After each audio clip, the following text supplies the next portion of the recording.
महाशिवरात्रीला केलेले हे उपाय सिद्ध होऊ शकतात। महाशिवरात्रीच्या दिवशी महादेवाची पूजा करताना लक्षात ठेवा की त्यांना जल अर्पण करण्यापूर्वी त्यात काळे तीळ मिसळावे। तीळ मिसळून शिवमंत्राचा जप करा। असे केल्याने भगवान शिव लवकर प्रसन्न होतात असे मानले जाते। महाशिवरात्रीच्या दिवशी भगवान भोलेनाथाच्या रुद्र अभिषेकालाही विशेष महत्त्व आहे। शक्य असल्यास या दिवशी दयाने भोलेनाथांचा रुद्र अभिषेक करण्याचा प्रयत्न करा।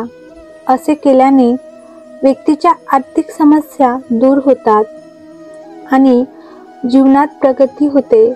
ह्या सणाला शनिदेवाची पूजा करणे शुभ राहील। याशिवाय शिव चालीसा आणि शनी चालीसा पाठ करा।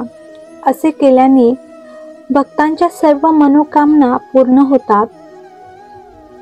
शिवरात्रीच्या दिवशी पूजा करताना बहुतेक लोक शिवलिंगाला चंपा किंवा केतकीची फुले अर्पण करतात। मात्र असे करणे अजिबात शुभ मानले जात नाही। असे मानले जाते की भगवान शिवाला शमी आणि बेलाची फुले आवडतात। भगवान शंकराच्या पूजेमध्ये जवसाच्या फुलाला विशेष महत्त्व आहे।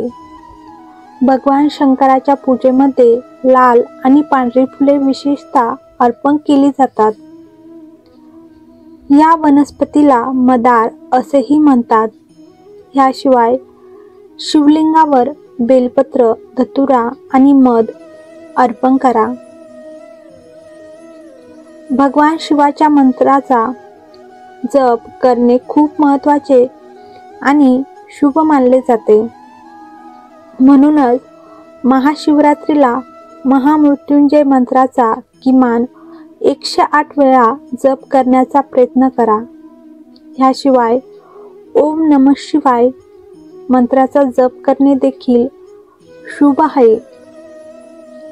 तुम्हाला हा व्हिडिओ आवडला असल्यास लाईक करा, शेअर करा आणि चॅनलला नक्की सबस्क्राईब करा।